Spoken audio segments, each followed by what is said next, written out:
Boa noite, feliz ano novo, telespectador da TV Com. Começa agora o primeiro TV Com Debate de 2016, esse ano muito importante para o nosso país, ano de eleições municipais, acredito que são as eleições mais importantes do país, porque as pessoas vivem, afinal de contas, nas cidades. No nosso primeiro programa do ano, eu tenho o prazer de receber aqui o presidente do CDL Santos Praia, o Nicolau Obeide, e para nos ajudar a fazer esse programa, o nosso comentarista João Vilela. Senhores, muito boa noite. Feliz ano novo. Eu sou um otimista por natureza. Eu também sou. Bem-vindo, Nicolau Obeide. Obrigado. João Vilela. Obrigado. Como foi o final do ano de vocês? Foram ver a queima de fogos? Como é que foi, Nicolau? Olha, eu fiquei em casa, vim em casa, estava até perguntando para o João agora no caminho, nós estamos falando sobre isso. Ele também mora ali na costa, eu também moro ali, próximo à Praça Independência, e ficamos vendo ali, eu fiquei vendo a varanda, ele também ficou vendo, né? Dá para ver, aliás, eu vi a multidão de dá para ver, não dá para ver. Não bem os fogos, dá para ver bem os fogos. Não dá para ver com amplitude, porque tem os prédios, não dá para ver com amplitude que tem na praia, óbvio, dá, né? Claro, Você vê mais direcionado. Mas dá para ver e foi muito legal. E uma multidão de gente indo à praia, eu preferi ficar em casa. Mais seguro. Não fiquei com medo, não. É uma questão de... Tem um pessoal que estava em casa, saiu, foram até a praia, mas eu preferi ver. Sabe o que é? Eu passei 12 anos, nós temos a barraca da CDL, barraca de praia, e ficamos 12 anos fazendo buffet. Né, fizemos, mas era buffet mesmo. As festas eram festas com de 150 para cima. Chegamos até com festas com 300 pessoas. Nós montávamos 2 barracas. Ficamos 12 anos seguidos fazendo na praia. Então, vi muita queima de fogos na praia. E é sempre bonito, sempre inovação, né? Sempre legal, mas já estou bem abastecido de queima de fogos. Já vi uma quantidade suficiente e eu optei em ficar em casa mesmo. E você, João, também ficou em casa? Também. E viu, deu para ver um pouco Deu para ver razoavelmente bem. O João é pai fresco, né? Pai fresco ainda. A gente fica em casa. E o conforto da casa, sem dúvida, de podendo ver uma boa parte dos fogos. E com conforto é outra coisa, né? Então a gente fica com a família reunida. Primeiro ano da Luísa, né, João? Primeiro ano, então isso também a gente empolga. Isso conta muito, né? Você também é pai fresco, né? Fiquei na casa do meu cunhado também curtindo. Mas os filhos são, principalmente nessa fase, é muito mais gostoso você ficar com eles. E eu estava muito bonito, os fogos estavam muito bonitos realmente. Eu sou, por um lado, contra os fogos, né, por causa do gasto em si, por causa da questão do barulho, por causa de cachorro, essa questão toda.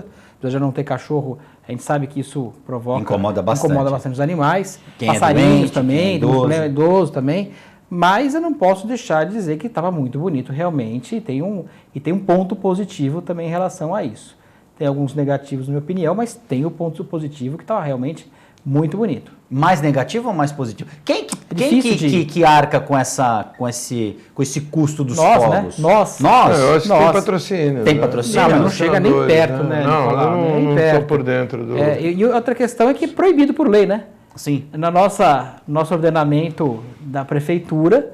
Então, a prefeitura rasga a diretriz, a regra orgânica do município, dizendo que é proibido. E isso também é uma questão que dá uma certa dúvida, né? Se é proibido, ou os vereadores vão e votam e revogam essa cláusula, essa lei, ou então fica uma coisa realmente estranha. Mas já está virando costume em todas as cidades do Brasil, mas o costume não pode ultrapassar a lei, Não né? só Santos, né? Todas as cidades do Brasil já está virando costume, uma cidade querendo... Eu só acho assim, demasiado o tempo, né? Uma cidade querendo superar outra. E o custo vai embora. 17 minutos. E o custo vai embora. Eu acho, assim, eu sou sincero, eu sei que vai ter gente que vai me contestar, mas eu acho assim, os fogos passou de 5 minutos. Já fica cansativo. Né? Fica cansativo. Eu acho um pouco cansativo. E ficam aí 17 minutos. Acho que parece que o Rio de Janeiro foi 19, né? Fica essa conta. Então eu acho assim. Agora, a segurança, né? Perto do que era antigamente, a nível de segurança, né? Porque antes era na areia, junto aos canais. Melhorou muito. Cheguei a pegar muitos anos assim. E hoje com as balsas é muito seguro, né? Então tem muita... Agora, o interessante é que eu não ouvi nenhum comentário e eu fiquei sabendo não houve nenhum acidente, por isso que eu acho que não teve comentário. Porque eu fiquei sabendo que iam ter drones, né, na praia. Mas é para segurança, em né? Em relação Sim, à segurança, segurança do pessoal, questão de arrastão, né, da polícia. E eu fiquei pensando, né, será que os drones não serão atingidos pelos foguetes? fogos? Não, mas porque não, porque nas barracas, tem algumas barracas de praia, soltam, né? de algumas associações, que eles soltam os fogos. É verdade. Eles Baterias, têm rojões, baterias, né? Pequenas, mas tem Que algumas... se atingirem o equipamento... E aí eu fiquei pensando, vai ter algum drone aí, cara. Será que não teve teto, então, para os drones Pois é, capaz, tem até uma... Eu não fiquei mas sabendo também também dos não vai resolver drones, muito para segurança, né? o que aconteceu em relação a isso, eu não fiquei sabendo. O que eu acho que a população também se pergunta, e o que eu me questiono um pouco, é, além desse ponto negativo dos fogos, o incômodo, o barulho, pessoas... O barulho, por ser na balsa, eu não achei o barulho assim muito... Então, mas Nicolau, Nicolau, os barulhos mais graves, né? Foi mais baixo bum. realmente, mas isso para os animais é muito forte, né?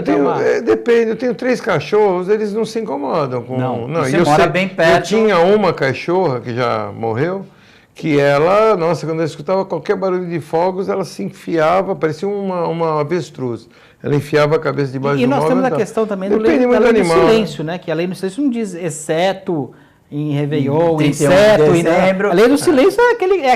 Então, eu estou dizendo que é a questão legal.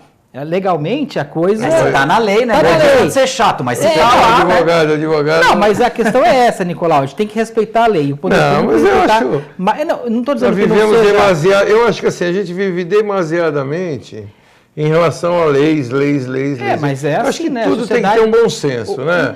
Bom senso da sociedade o bom senso era para não ter naturalmente. Nós temos naturalmente. Como nós não temos o bom senso, é aquela questão do Rousseau, que a gente coloca, então, já que não é assim, a sociedade vai perder um pouco para colocar regras que todo mundo perde, mas todo mundo consegue ter harmonia entre si. Convívio. Porque o bom senso é muito relativo, né? Você pode falar, não, mas hoje é jogo de futebol, posso soltar. Aí hoje é o dia, eu posso soltar, eu posso fazer um barulho, eu posso fazer não sei o quê, hoje é carnaval, eu posso.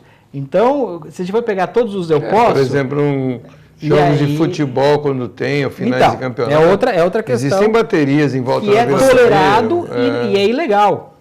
Num passado não muito distante, se levava fogos de artifício para dentro do estádio. Hoje você pensar numa coisa dessa... É absurdo. Mas você vê onde é que entra o lado da sensatez, do bom senso que eu falo. As pessoas eram muito mais sensatas e tinham bom senso. Levava-se fogos para dentro dos estádios e não tinham os acidentes. Se soltava para cima, agora eles começaram a direcionar na torcida adversária. Você vê como a educação...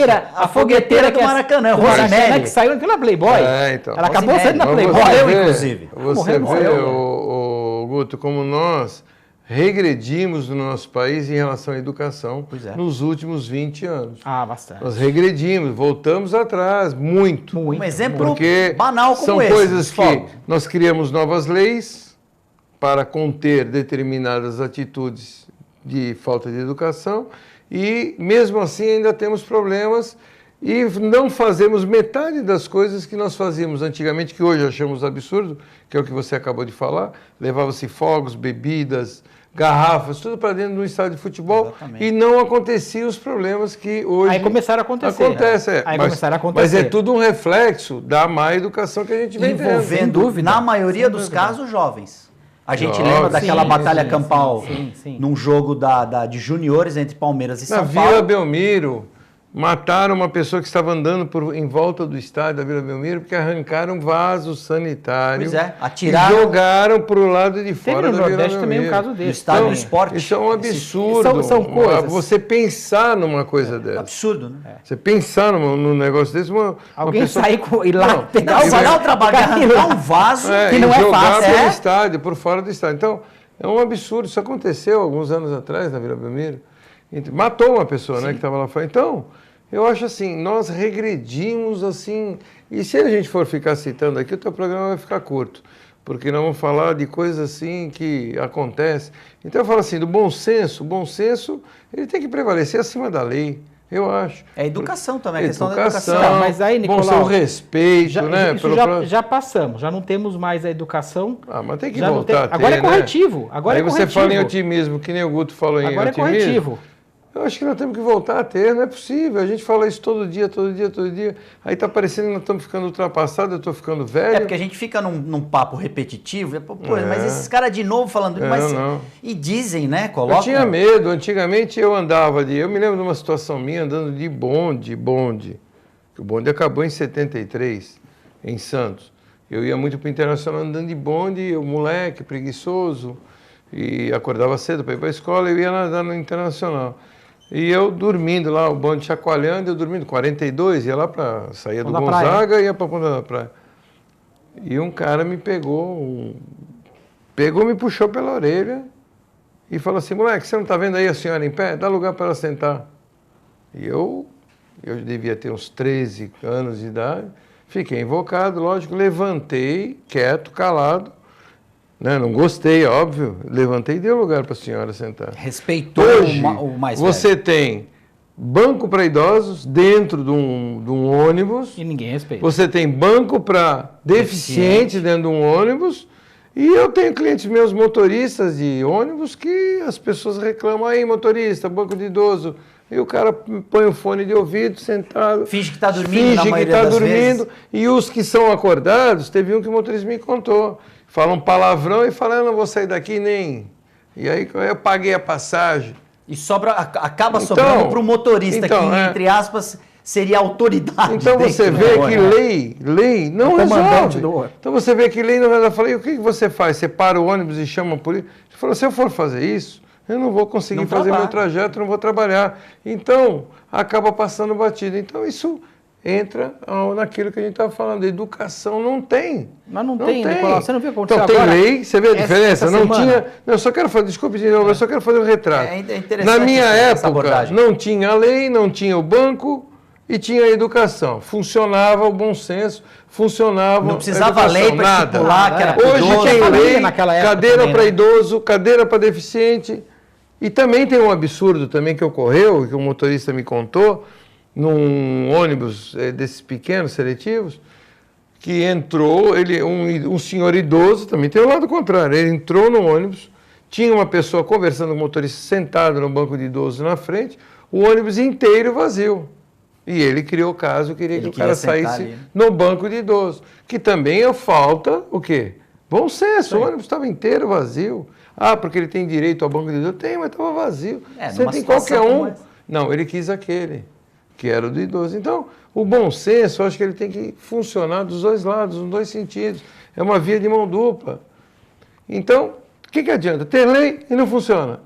É melhor ter educação, né? Eu acho que com a educação você naturalmente já levantaria para uma senhora sentar, uma senhora grávida. Mas ou até eu tô com 50, eu vou fazer 59 agora.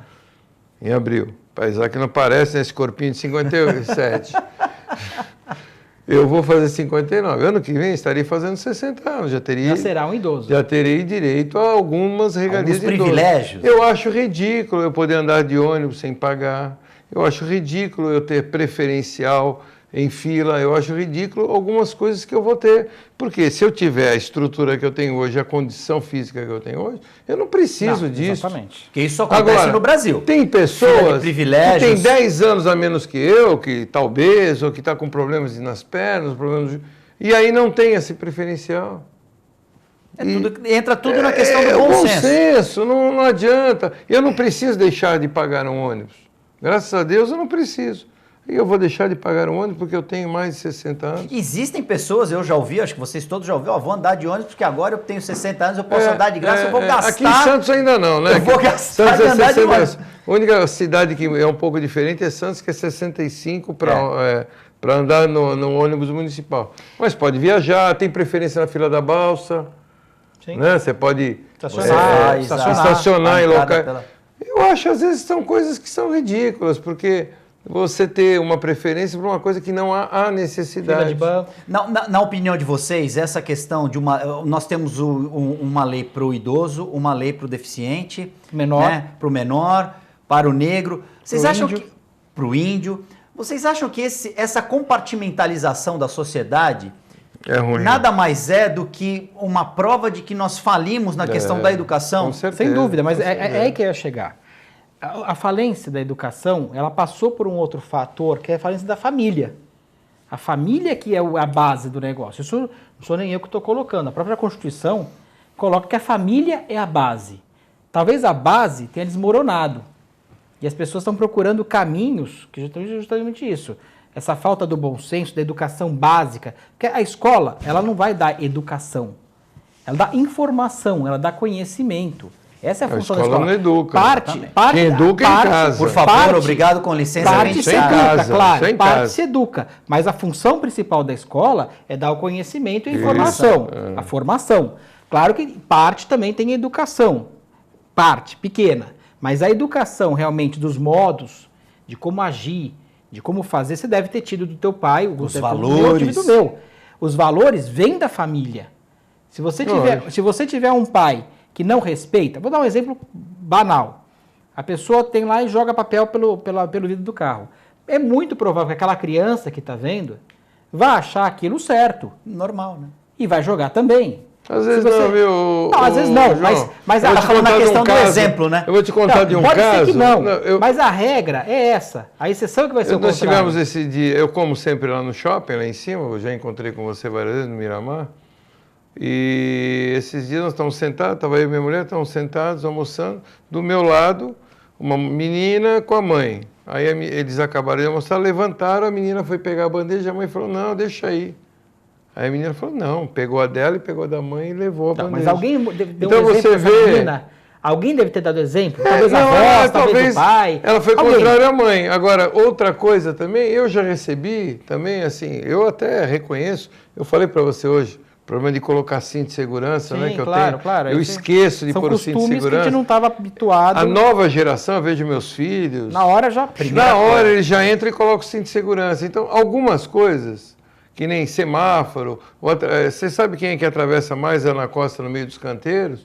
Você olha, são pessoas de idade. Eles pisam na grama, atravessam no meio dos canteiros. Tem outras pessoas também que são mal educadas, mas na sua maioria são...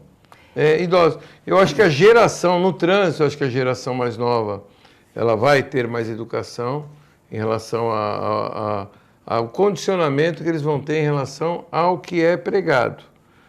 Consciência mais ecológica, eu acho que eles têm. Mas essa questão do cinto não é também por conta da multa? Da punição? Também. Eu tomei um monte de multa por esquecimento. Eu saí da minha garagem ali. Mas aí começa a lembrar mais, né? Aí eu comecei a lembrar. Mas você sabe, uma história que aconteceu comigo. Multa é punitiva, né? Eu tomei não de propósito. Capacete?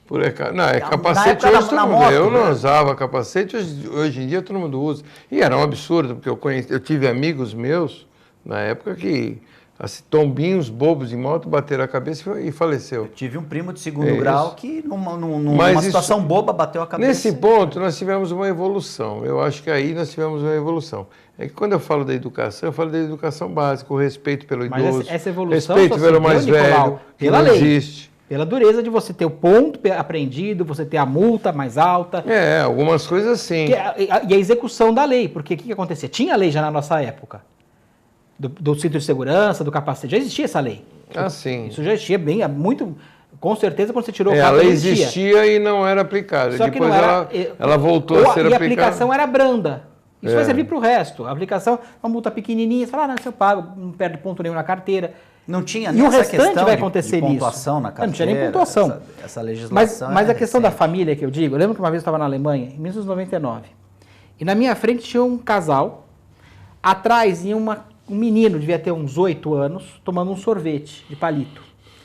E era uma calçada e ao lado tinha um barranco, engramado, bonitinho. Desnível. E ele ia de patins, atrás dos pais.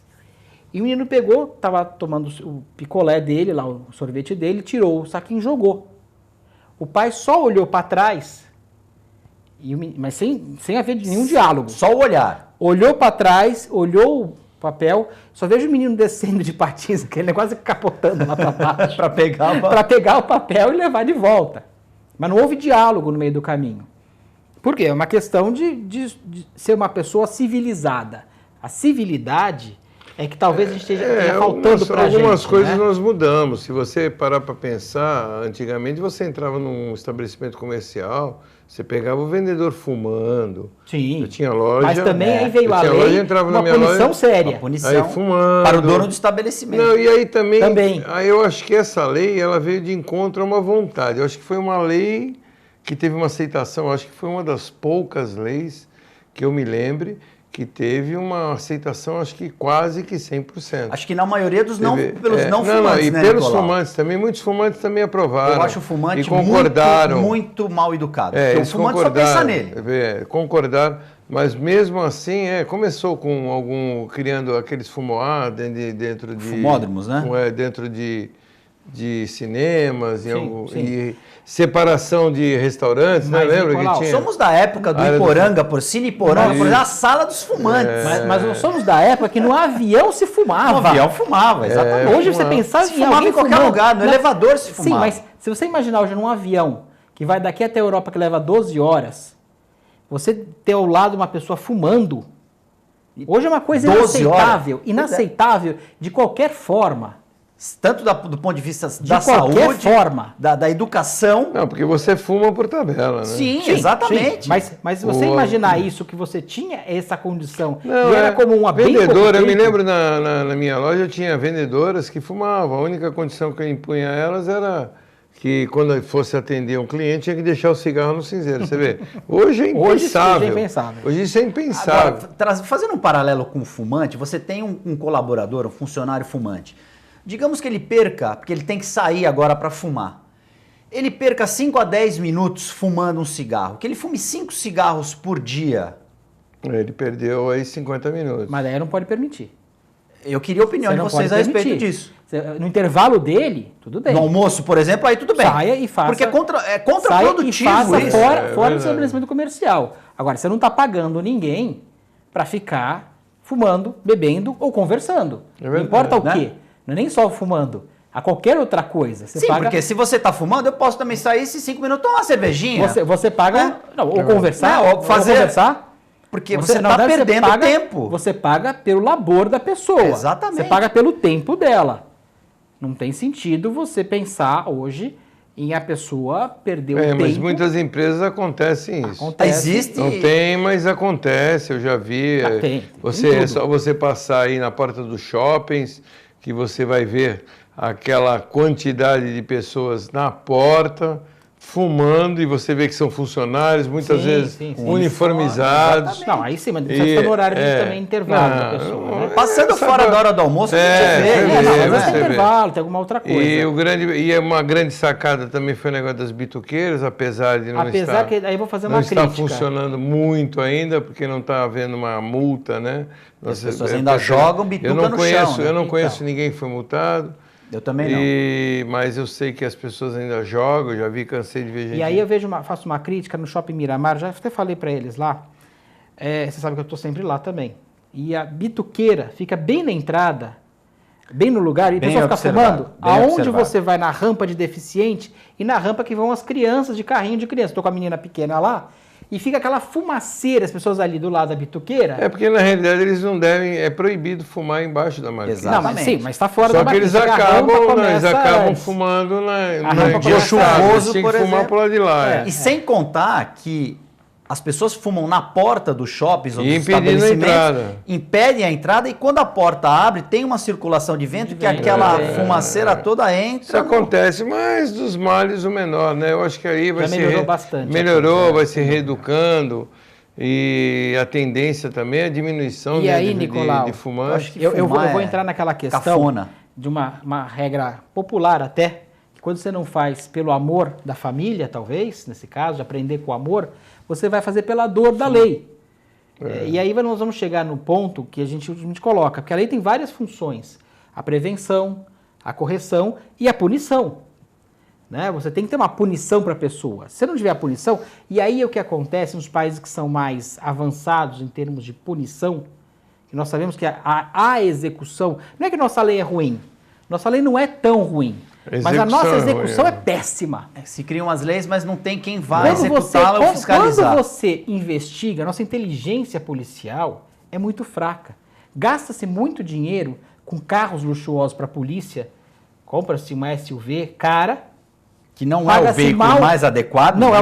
de forma... No mundo inteiro não se usa uma SUV para a polícia. Não há lugar, a não ser questões específicas, lugares... Terrenos que exijam aquela questão. carro. Você pode notar que no mundo inteiro são carros sedãs normais, ou carros baixos normalmente. Que tem uma potência, né, para poder... Sempre no máximo com 2 policiais, você não vê com 4, a não ser casos muito específicos, muito extraordinários. Determinados grupos de policiais. O banco de trás é para levar o bandido. Sim. É aquele banco, inclusive, em fibra de vidro. Quem já viu um banco... Com isolamento, uma com tela isolamento entre o... total. Mas é uma certa dignidade para a pessoa que vai ali atrás, porque até que prove o contrário. Não pode no camburão. É uma coisa que uma vez a gente teve no chiqueirinho, numa né? das aulas de direito penal, uma coisa que a gente falou, a polícia não está indo contra a lei quando coloca o cara no... Não, e o Código Brasileiro de Trânsito não permite. O Código Brasileiro de Trânsito pertence ao Código Penal em parte. Ele faz parte da parte penal. Se uma autoridade policial pegar você com alguém no chiqueirinho, você é multado. Sem né? dúvida. Carro Aquele lugar que você coloca a mala não é para colocar as pessoas. Para bagagem, carga. Independente do que aconteça. Sim. Então, quer dizer, teria que ter um outro pensamento. Mas o que eu fico mais revoltado é justamente isso. Gasta-se uma fortuna com carros de luxo, luxuosíssimos, paga-se muito mal o policial, treina-se pior ainda, se coloca pessoas que não têm, às vezes, a condição de ser policial, ou pagando... Todo policial sabe o que eu estou falando, as pessoas sabem o que eu estou falando, não dá condição mínima de dignidade, que exige para o Estado colocar alguém armado que vai fiscalizar a lei. E proteger o cidadão, né? E aí você não tem a execução é péssima, a investigação é péssima, a inteligência é péssima. Eu acho que tudo parte... Eu vou voltar, sem me tornar repetitivo, tudo começa na educação. Sem dúvida, mas já não tivemos. Eu vi esses dias uma declaração, eu até fui bem crítico, eu vou até voltar a falar, do prefeito de Praia Grande, Mourão, questionando que ele não tem segurança, metendo pau no governo do Estado, né, no qual ele já fez parte, né. E ele faz parte do mesmo partido, né? Não, ele é PMDB, PSDB, né? PSDB, então. PSDB, do mesmo partido. E criticando como um desabafo, não sei se vocês viram. Eu li. E aí o pessoal comentou, e daí eu fiz o meu comentário do que eu acho. Eu acho que ele está sendo um hipócrita ou no mínimo ridículo, porque ele faz parte de uma prefeitura há mais de 20 anos, a qual ele já é prefeito, acho que pela 4ª vez, e o pessoal que sempre esteve à frente da prefeitura na Praia Grande sempre foi pessoas do relacionamento deles ou do partido deles, sempre foi, né, do mesmo grupo, e questionar que hoje não tem segurança na Praia Grande. E não tem segurança na Praia Grande porque há 20 anos atrás estava nascendo esses marginais que existem hoje na Praia Grande, essa turma que está hoje lá na Praia Grande, e que não tem educação, não tem ocupação. O que mais acontece? Lá e no Guarujá acontece muito isso. A maioria dos pais vem trabalhar ou em Santos ou em São Vicente, como acontece. Em Cubatão. E não tem como deixar os filhos, aonde deixar os filhos. A não ser em idade bem infantil, que é creche ou 1º, 2º ano, mas posterior a isso não existe uma ocupação. Então a criança vai para a escola no seu período, ou é de manhã, ou é de tarde, e depois disso fica ociosa. Volta e vai para a rua. E volta e vai. Quem fica ocioso vai ficar na rua. Quem fica na rua vai aprender o quê? Aprender o que não presta. Então você olha nas ruas de Praia Grande, o que mais tem são assaltos por menor, assaltos ou aviãozinho que é preso, ou ladrãozinho de moto, ladrãozinho de bicicleta. Os ladrões que atuam na orla. Que atuam na orla. Ciclovia. Então, e aí começam a ficar mais velhos, eles já começam a ficar mais ousados, porque aí vai chegando... Eles vão uma questão da idade na criminalidade. E da escala, exatamente. Até uma certa idade vai perdendo o medo e vai chegando... Sabem que a lei também contribui, porque hoje a lei facilita esse tipo de delito. E a maioria, você já reparou, a maioria não ultrapassa os seus 20, 21 anos, 22 anos. Por quê? Morre cedo. Porque entre eles mesmos eles se matam na divisão do produto, do furto. Eles mesmos se liquidam, um mata o outro. Então, eu acho assim, inadmissível um prefeito reclamar de uma coisa que ele mesmo é o gerador da causa. Então, eu acho que o grande problema que nós temos aqui no Brasil é exatamente esse. Nós vamos colocar um policial para cada habitante? Como é que vai funcionar isso aí? Então não vai funcionar Mas de uma a questão forma do coerente. prefeito, Nicolau... Não, eu só estou falando um comentário que me chamou a atenção. Não como ele, mas eu sei que outros pensam da mesma forma. Me permita discordar um pouco de você. Eu concordo que realmente ele está muito tempo lá, mas o problema não é só municipal. O problema é estadual, é federal, tem uma série de metropolitano, problemas. Por que não afastar da agenda sem dúvida, também, sem dúvida. Né? Não... Mas a questão é a seguinte, pela quantidade de policiais que ele tinha estipulado, que seria talvez interessante, que a Praia Grande realmente é complexo.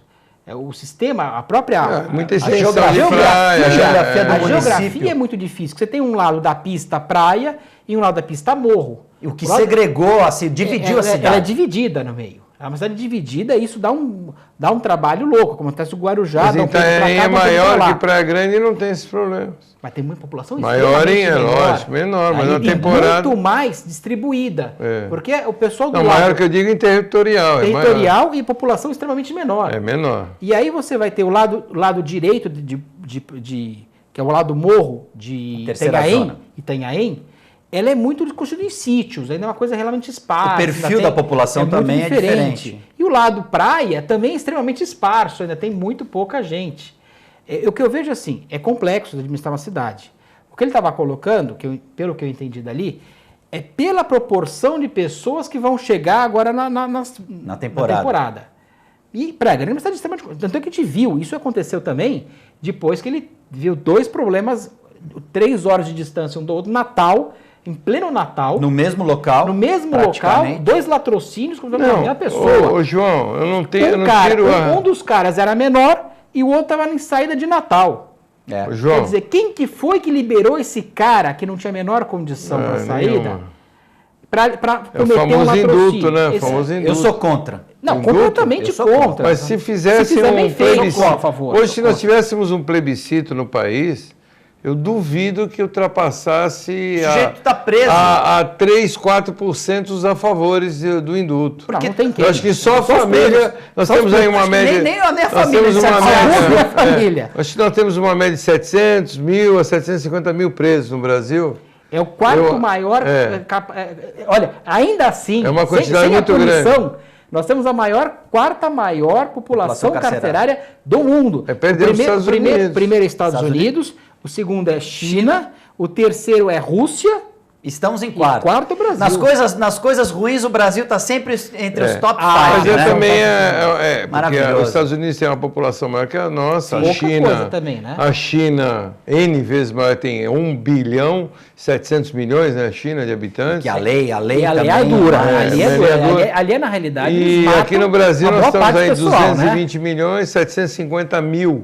Nós temos aí uma projeção de presos aqui para o Brasil e que em 2050 nós teríamos, isso são as teorias, tá? Não são dados, previsões de pesquisas, né?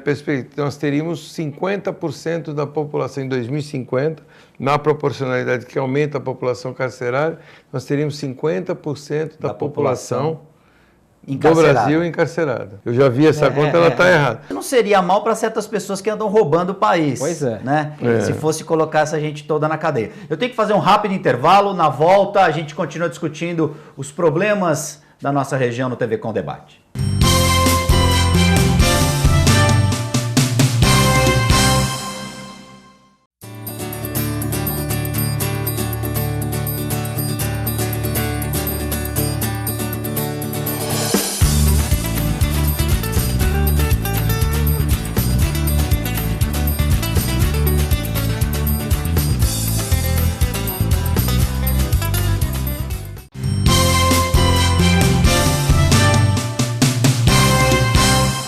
TV Com Debate está de volta. Hoje nós recebemos o presidente do CDL Santos Praia, Nicolau Obeide, e o nosso comentarista João Vilela.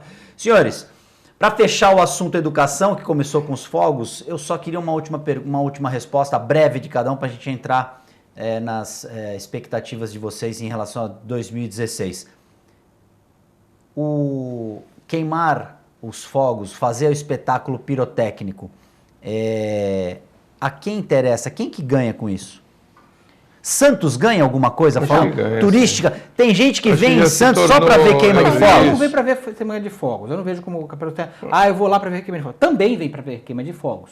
A praia atrai. É uma atração grande que você tem na cidade. Realmente, apesar de eu ter sido contra e sou contra uma série de fatores dos fogos, eu não posso dizer que não ficou muito bonito. Isso vende bem a imagem do município? O que acontece lá fora? é que eu acho assim, custo-benefício compensa. Eu acho que não. Eu acho que aparece a prefeitura. Ô Guto, eu acho que tem uma... Queimando dinheiro. Né? Queimando, literalmente queimando dinheiro. Eu acho que tem uma combinação, existe uma combinação nisso, de praia com queima de fogos, com situação de mar, né? Porque tem muitas oferendas, você percebe que são feitas para Iemanjá, né? Para as pessoas que têm fé e cada um tem a sua crença, superstição e até as sementes de romã que deixa secar de um ano para o outro, 7 polinhos de onda e tem várias. Sim.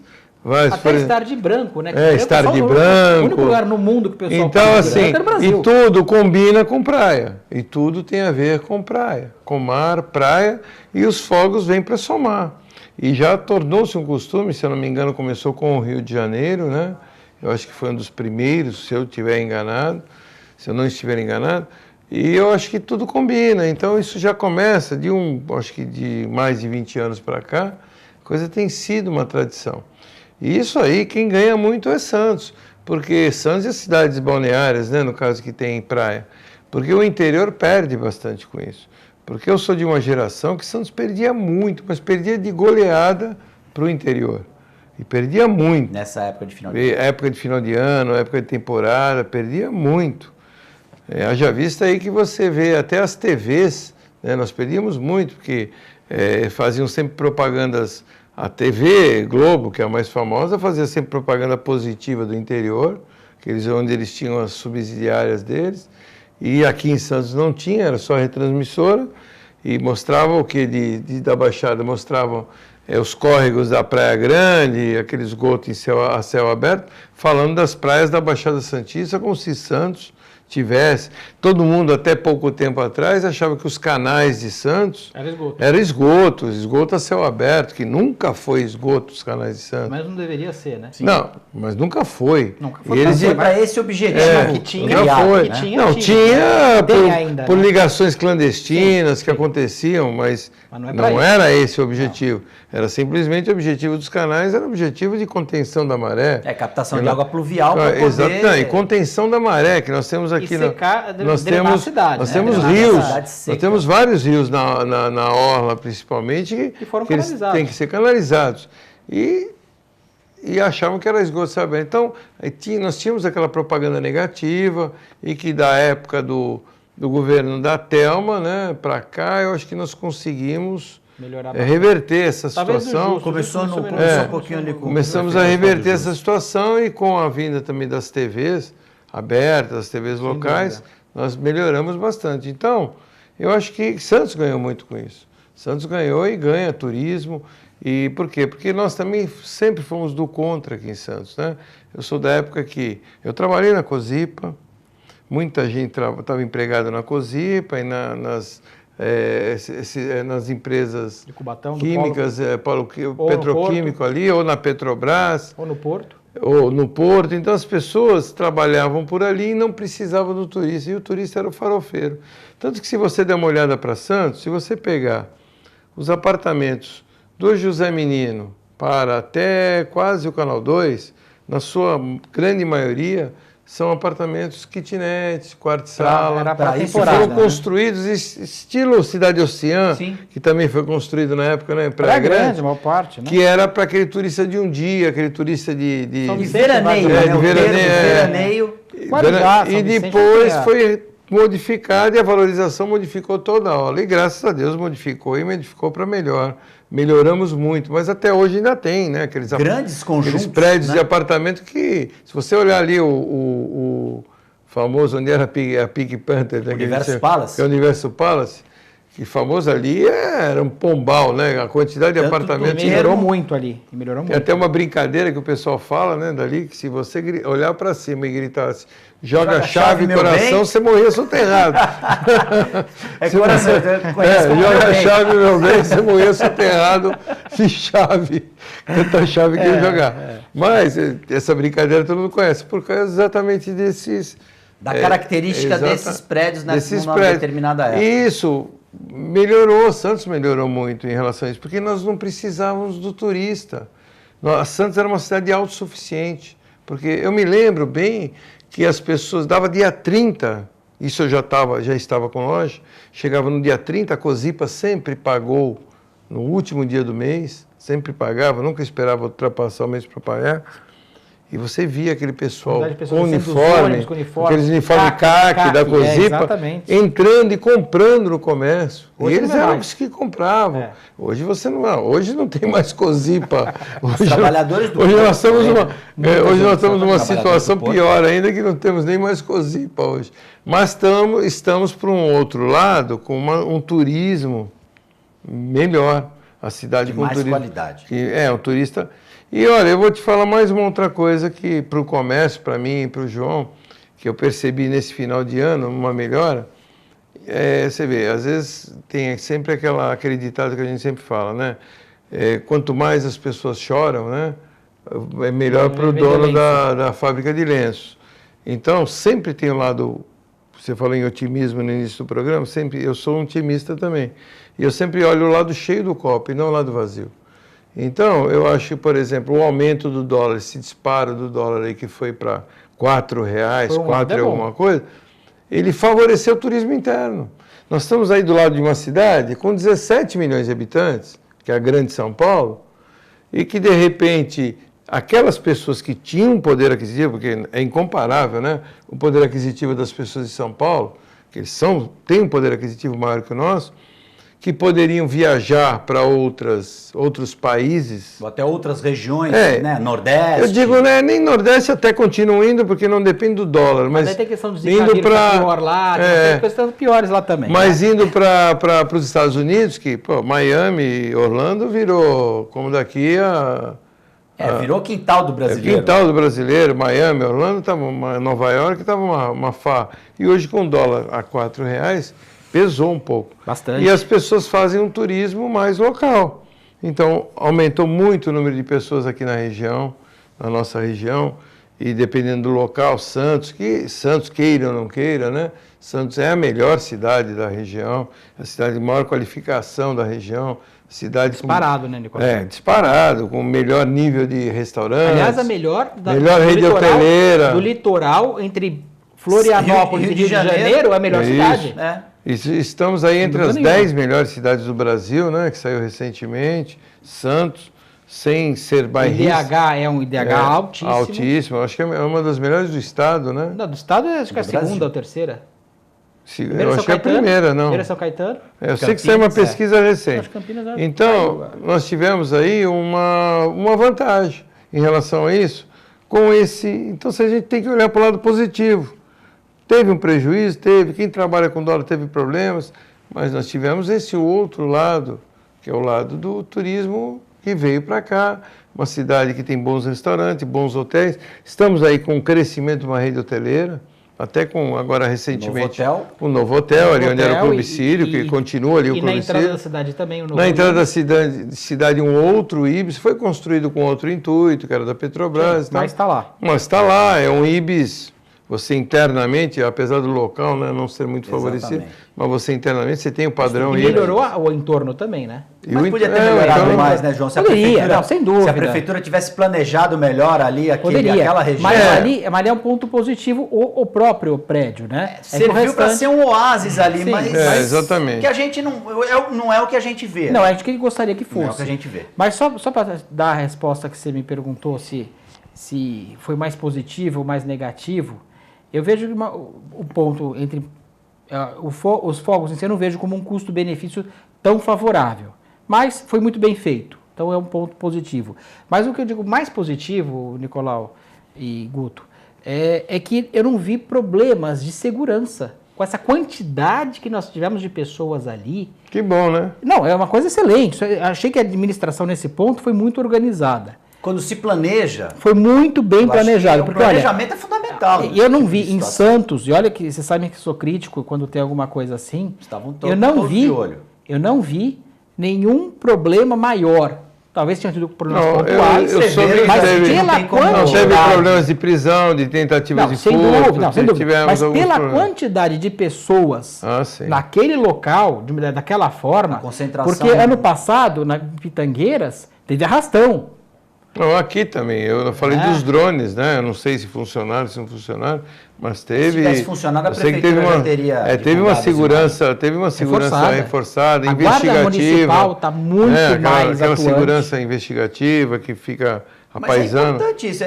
Eu acho que isso tudo é planejamento. Mas eu acho que é isso que o prefeito da Praia Grande já estava reclamando, porque você vê muito mais quantidade de policiais em Santos. Se você andar na ciclovia, eu andei outro dia, era um policial atrás do outro. Eu nunca vi tanta segurança, pelo menos aparente. Você vê muitos policiais, você fica mais tranquilo, claro. Policiais militares, você vê que vieram do interior, você vê que são pessoas de outro lugar, você vê que são... Mas ali na costa, na ciclovia da Costa, para entrar e pegar a ciclovia da praia, tinha um atrás do outro, pelo menos uns 10 bicicletas com policiais. Quando eu peguei aqui. Mas o ideal é que isso permanecesse aqui, né? Que esse efetivo permanecesse aqui. Não vai ficar. Não vai ficar porque diminui a população, essa população é sazonal. A criminalidade aqui está muito alta. E eu tenho visto... Mas Santos é uma cidade... Em que pese os índices não dizerem isso, porque a gente sabe do contexto que você registrar uma ocorrência, sem dúvida, dependendo do tipo de ocorrência, mas a criminalidade aumentou. Agora, vocês estavam falando... Do comércio, o Nicolau com mais ênfase. Como é que foi o final do ano para o comércio aqui da região, Nicolau e João? Eu vou fazer uma pergunta para vocês, até em função dessa farra do dólar. O consumidor, ele deixou de comprar em quantidade para comprar em qualidade e não deixou de comprar? Olha, eu percebi um aumento no faturamento, eu vou explicar bem, né, para ninguém falar que eu sou louco. Eu percebi um aumento nas vendas, mas um ticket médio mais baixo. Não sei se o João percebeu Exatamente isso, Nicolau. Então eu percebi assim, as pessoas compraram bastante, teve bastante vendas, mas coisas com menor valor agregado menor. Então, e a preocupação também, que eu já venho percebido não só esse ano, desde já uns 2, 3 anos para cá, porque nós estamos nessa descendo, né, nessa descendente, já há alguns anos, não é porque a crise surgiu em 2015, não. Desde 2012, né? 2012, nós devemos viver, o Brasil não está crescendo. E estamos tendo essa queda, inclusive em função de quê? Inflação. E qual é a maior inflação que nós temos nesse país? Preços públicos. Não, além dos preços públicos, alimentação. Sem dúvida. Que isso é básico. Que são reflexos também do preço público. Isso é básico. Porque, água, a luz. Porque você deixa de fazer qualquer coisa, mas você não deixa de comer. Então, primeiras necessidades são alimentação, limpeza, né? São gêneros alimentícios. Moradia. Moradia também. Apesar que moradia, eu acho que houve uma retração, né? Está vendo... para um lado bom e um lado ruim, né? Nunca se viu tanta placa de aluga-se na cidade, tanta gente entregando imóveis. E vende-se, né? E vende-se, porque aquela bolha também, ela deu uma murchada. Mas assim, voltando ao que eu estava falando, o ticket médio diminuiu bastante. Nós tínhamos aí um ticket médio que eu tinha estimado para 2014, para 2015, na faixa de uns 100, 120 reais. Esse final de ano eu percebi que está em torno de 80, 100 reais, que era a venda média que nós estamos fazendo. Não sei, no João, no caso, não sei se é a mesma coisa, mas aí eu percebi um volume de compras bom, grande, mas com valores agregados menores. Então, as pessoas gastam, mas gastam menos. Por quê? Porque elas estão gastando em outras coisas. Né? Você vai ao supermercado, você gasta menos. Mas gasta menos quantidade de coisa que você compra, mas algumas coisas você não pode deixar de comprar. Então, por exemplo, eu percebi em mercado, supermercado, não sei se vocês perceberam, muitas promoções no Chester, muitas promoções naquela bolinha no Tender. Eu vi muitas promoções.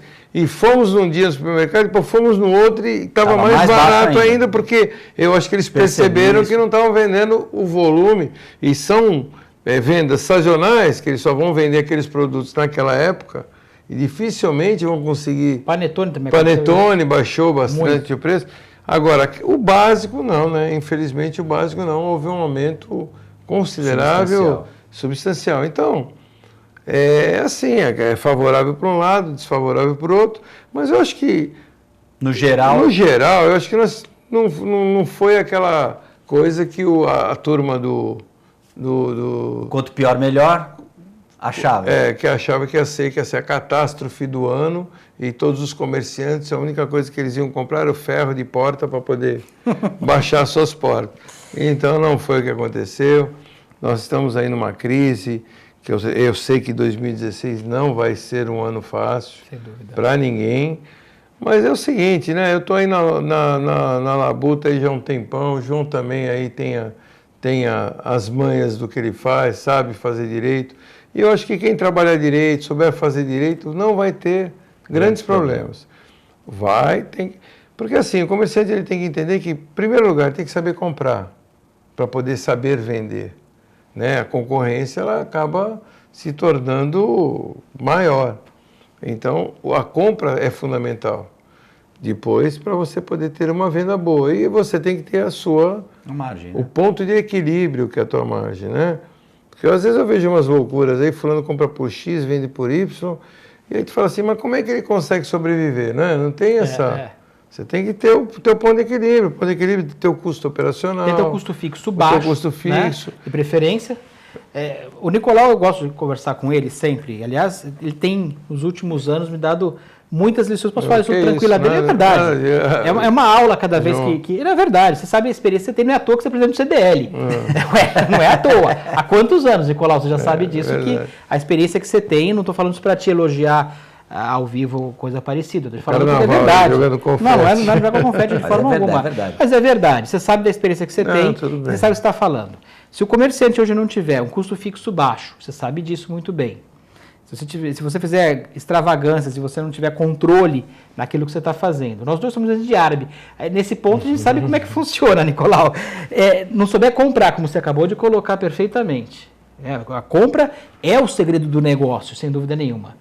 Se tiver uma margem adequada, de preferência que você consiga competir de uma forma saudável e você ter o melhor para o seu cliente. E saber comprar, veja bem, é saber comprar... Com qualidade. Com qualidade, claro, com legalidade. Claro. Não é saber comprar. Não é comprar, você pega comprar mercadoria roubada, comprar mercadoria do Paraguai, comprar... Isso não adianta nada. Não, mas daí já eu excluo, não faz parte, porque já não é mais empresário. Aí é criminoso. Hoje em dia não existe mais aquela coisa que a gente tinha antigamente, vou comprar sem nota, isso. Não dá. Não existe mais isso. Acabou, porque não dá nota, coisa eletrônica. Não tem como, né? Não tem mais. A não ser que faça como o João. Mas daí são criminosos. São criminosos. Aí que são criminosos. Então, imagina a ilegalidade. Aí é uma outra classificação. Né? Aí já passa a pessoa fala, saber comprar, não, mas daí não é saber comprar. Aí é muito simplificar demais a coisa. Mas o que eu digo é assim, a gente tem que ter essa questão de melhorar custo fixo sempre.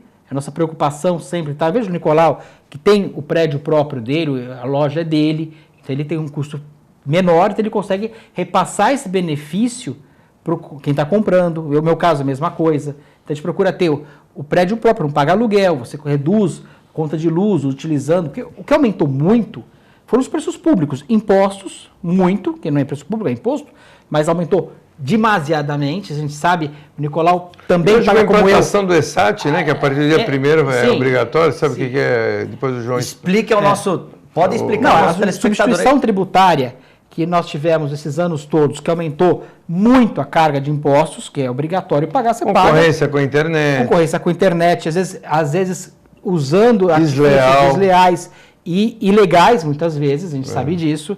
A questão de você ter a luz e a água muito altas, no nosso caso a gente não gasta quase água. E luz nós procuramos economizar de uma forma mais inteligente. Mas a gente pensar que nossos fornecedores também aumentou esse custo deles. Aumentou a gasolina, aumentou o frete, aumentou tudo. E nós não podemos aumentar, nossa margem está completamente congelada. Então, um segredo agora é esse, E o que eu costumo falar sempre, viu, Guto, é o seguinte, antigamente, nós sempre tivemos uma carga tributária altíssima, nós estamos aí em torno de 46% a 48%. 54%. 54%, já Nossa, está. mais tá colocando a carga, 54%. Informação. Então, nós temos uma carga tributária altíssima, sempre tivemos. Só que antigamente, o que acontecia? Com a não informatização, você estava sujeito, né, mas a sua maioria, o comerciante trabalhava assim, a gente fingia que pagava a totalidade dos impostos, aquele famoso Meia Brasil, todo mundo trabalhava. O que era Meia Brasil? Punha lá na notinha do pedido, né? Meia Brasil era com meia nota, e era meia nota, comprava metade com nota, metade sem nota, e a nota rodava, a nota voltava, e aquela coisa toda que o comerciante sempre sonegava, isso na sua maioria, e não as grandes redes, mas na maioria do pequeno comerciante. Então a gente fingia que pagava os impostos e o governo também, por sua vez, ele fingia que cobrava. E ficava ali naquela média. Só que hoje nós vivemos numa situação que não tem mais fingimento. Hoje com cartões de crédito, 80%, 90% das vendas hoje são débito ou crédito. Hoje, uma fiscalização, você não precisa mais um fiscal entrar no seu estabelecimento e falar assim, quero ver livre, nem vai mais. Nem existe mais isso, porque hoje ele hoje é muito simples. Cruzou o dado, já ele foi. Cruza dados, ele pede para o Visa, pede para o Mastercard. O computador já manda automático. Pede a relação, pede a relação pega pelo CNPJ, ele pega a relação do que você vendeu. Pega o confrontado do que você declarou, que você emitiu de nota. Bateu, falou, Guto, você vendeu aqui 100 mil em cartões de crédito e está declarando aqui de nota 80 mil. Como é que é isso? Está faltando 20 mil aqui, como é que é isso? E aí eles já nem te multam, eles já te dão um prazo para você regularizar essa situação de 90 dias. Se você não regularizar a situação em 90 dias, ou quiser discutir, já vem uma multa automática. Então não precisa mais de fiscalização. Por um lado, a tecnologia faz isso. Por um lado é bom, porque evita o fiscal, aquele fiscal que ia na tua loja antigamente, que te achacava. Não resolvia o problema, não resolvia, te achacava, né? Se locupletava. Mas compensava na época. Se locupletava com a tua... Você cometia uma irregularidade, o fiscal ia lá, cometia outra, e acabou isso aí, acabou até em termos, no sentido do que acontecia, porque era uma constante. Chegava a época de final de ano, essa época que nós passamos, era líquido e certo que ia bater um fiscal no teu estabelecimento para te checar a nota fiscal, checar o que tem nota e o que não tem. Sempre encontrava alguma coisa irregular, então antes ele também não queria ter muito trabalho fiscal, então antes dele ter o trabalho dele, ele já falava para você, olha, vamos resumir, é tanto para ir embora daqui, e acabavam acertando, e acabavam dando. Foram épocas, hoje já não existe mais essa época, hoje já não existe mais isso. Hoje, agora, a partir desse ano que eu até falei, o ESAT, não sei se você já viu, eu acho que até aquele posto de gasolina lá, o portal, eles já estão tendo isso, você pega a nota fiscal que aparece um QR Code, não sei se você já viu nessa nota. Por um lado foi bom, porque acabou também com outro abuso que existia, que era a venda da impressora fiscal. A impressora fiscal é uma impressora que tem que ser lacrada pelo Estado, é como se fosse um talão de notas aquela impressora, e você emitia a nota fiscal por ali, né? Ou seja, pelo sistema. Só por ali. Só por ali você podia emitir a nota. Hoje com o ESAT é a mesma coisa, só que muito mais barato.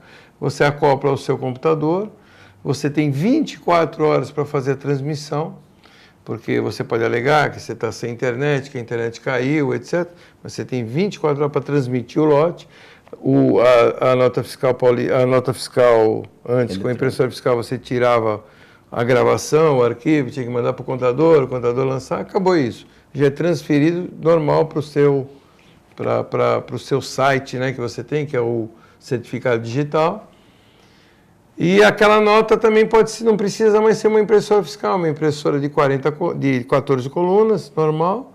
Sai aquela lingueta com o QR Code. Para que serve o QR Code? Para qualquer pessoa que tem um smartphone. Hoje todo mundo tem, até o João já tem. Smartphone. A pessoa ela já verifica se ela pediu uma nota fiscal paulista, ela já verifica se o nome dela está lá, se foi lançada aquela nota e tal. Então simplifica, toda a tecnologia simplificou e facilitou. Por outro lado, foi bom porque barateou a impressora. Pra você ter uma ideia, uma impressora fiscal custava em torno de R$ 2.000, R$ 2.500. Uma impressora igualzinha, que não é fiscal, custa em torno de R$ 600. Nicolau Obeide, muito obrigado pela aula. É aula. Telespectador amigo, muito obrigado. Feliz ano novo. Vamos trabalhar e esse ano tem eleições. Vamos pensar bem em quem nós vamos votar. TV Com Debate volta Programa inédito na quarta-feira. Amanhã você fica com a reprise às 19 horas. Até lá, um abraço.